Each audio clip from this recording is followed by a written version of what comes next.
Hi, I'm Ben Kemp, Grant Cottage Operations Manager, and I wanted to talk to you about some of the artifacts we have in Grant Cottage, a couple of artifacts in fact, that we have.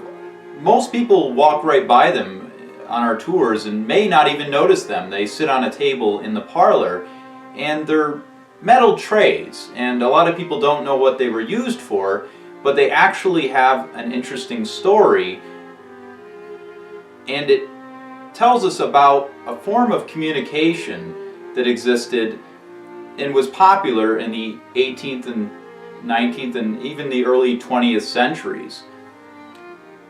What the artifacts are is calling card trays, also called visiting cards.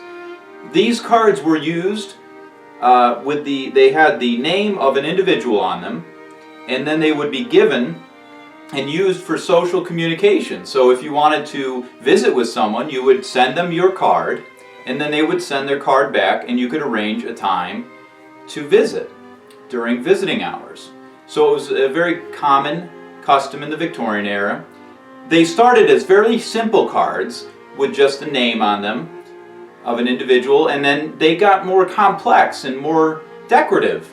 And the two trays in Grant Cottage would have represented a way for people, the many people who came to see General Grant at the end of his life, it would have represented a way for them to, even though they couldn't, maybe General Grant didn't have time to see them in person, it was a way they could leave their card and let him know and let the family know that they had visited.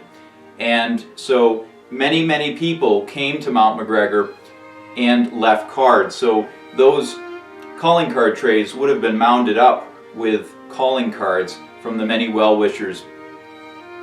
Even after Grant passed away and the museum, the cottage became a museum, there was many cards left, especially by Civil War veterans who would come to the home to remember their former commander.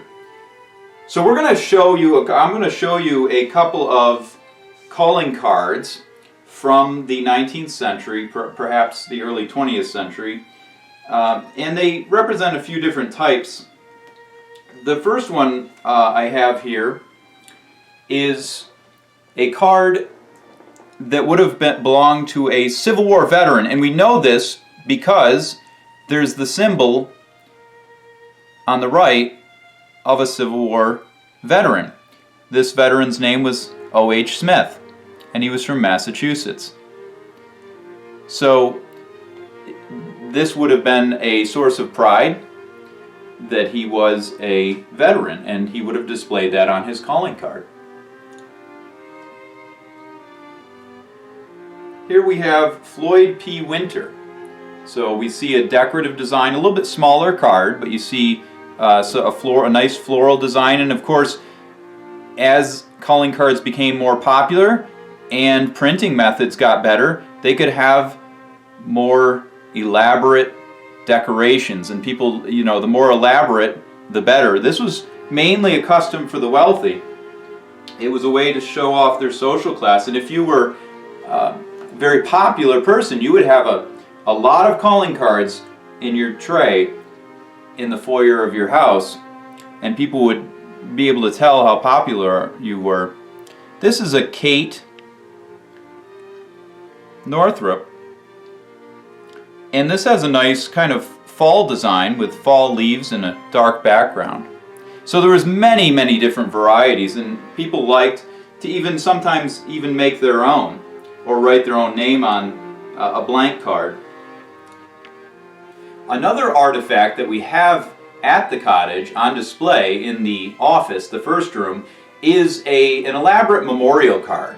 So sometimes individuals would leave cards for condolences, or maybe congratulations, or even a thank you. So they were used for many different forms of communication. The one in the office of the cottage is a very elaborate card, very decorative, has different layers, and certainly the person that would have left that would have been a relatively wealthy individual able to afford such a thing. But it is a wonderful reminder of how much Ulysses S. Grant was admired at the end of his life, that people would leave a nice memorial card.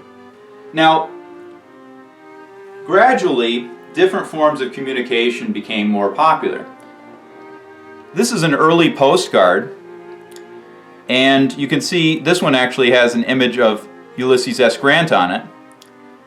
But these larger cards allowed for more space to communicate more, and so postcards started to take over and become more popular as a form of communication. Now, the art of calling cards and calling cards wasn't lost completely.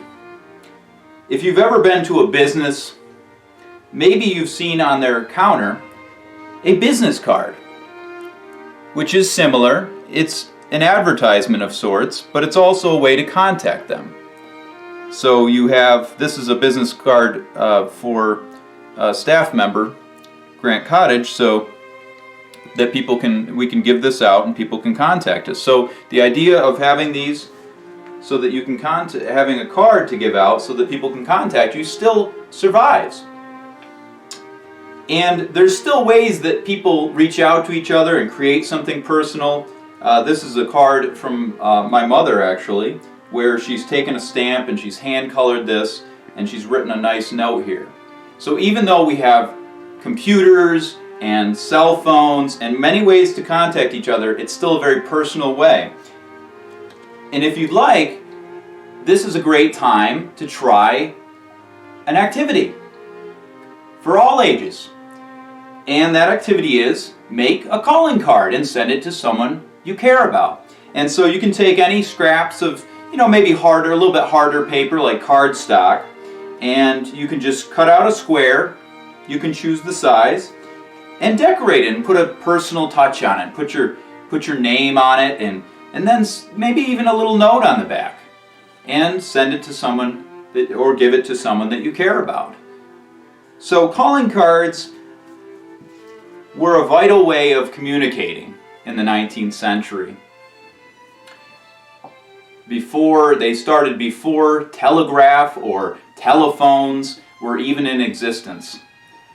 But they can still be a way to reach out and connect on a personal level. I want to thank you for watching, and go to grantcottage.org and find out more about Grant Cottage. And please share a picture of the card. If you make a calling card, please share a picture of it with us in the comments. Thanks again for watching, and take care.